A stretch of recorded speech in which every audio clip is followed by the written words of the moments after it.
बाबळगावची या ठिकाणी, त्याला विचारा खाजगीमध्ये. अहो ते घरातले मेंबर आहेत माझ्या, मी त्यांच्या घरातला मेंबर आहे. इतक्या पद्धतीचं काम आमचं पिढ्याला पिढ्या चाललंय. हे काही मी आकडा काढून हे 50 वर्षापासूनचे संबंध आहेत, हे 40 वर्षापासून नाही, पिढ्याला पिढ्या प्रेमाचे संबंध आणि स्नेहाचे संबंध एलम समाजाचे आणि आमच्या सर्वांचे राहिलेले आहेत. हे मी माझ्या लहानपणी माझ्या आजोळी गेलो नाही, पण मी धनेगावला अनेकदा गेलो नाही चांगल्यांच्याकडे. हे तुम्ही समजून घेतलं पाहिजे.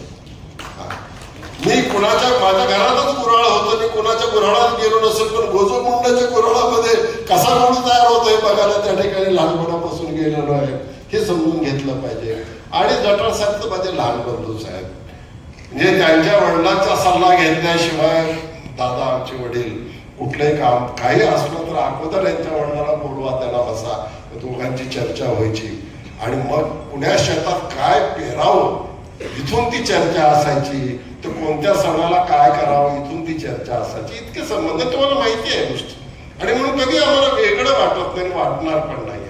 पण शेवटी निवडणूक आहे, आलं पाहिजे, बोललं पाहिजे, आपल्या माणसं असले तरी बोललं पाहिजे, त्याला भेटलं पाहिजे. आणि म्हणून त्या दृष्टिकोनातून अनुज्ञ आणि सगळ्या मान्यवरांनी खरं म्हणजे या ठिकाणी उपस्थिती दाखवलेली आहे. आपले आशीर्वाद निश्चितपणाने राहणार आहेत. आमच्या मनामध्ये कसलीही शंका नाही. अलग लक्षात आमचा पूर्णपणाचा विश्वास आपला सर्व मंडळीवरती. असं तुमच्यावरती शंका घेणं म्हणजे घरातल्याच भावाविषयी शंका घेतल्यासारखं होईल. त्यामुळे ती गोष्ट कदापि होणार नाही.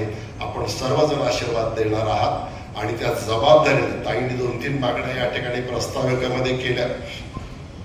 एखादा आर्थिक विकास महामंडळ असावं, ते कसं शक्य आहे मला माहिती नाही, कारण त्याचं नावच आहे आर्थिक विकास महामंडळ. जर विकासच थोडासा झाला असेल, पण तरी सुद्धा त्याचा समावेश या समाजाचा त्याच्यामध्ये असावा. होत असेल तर ते निश्चित करू आपण, पण काही अडचणी आल्या तर त्या मंडळावरती समाजाचा एखादा वेळ देऊ शकणारा प्रतिनिधी आपण त्याच्यामध्ये करता येतो का, या गोष्टीच्या बद्दल. आता एलम समाजाचं एकत्र येण्याच्या दृष्टिकोनातून एखादं सभागृह असावं किंवा एखादी वास्तू असावी की जिथं आपल्याला कुठल्या ना कुठल्या निमित्ताने येता येतं.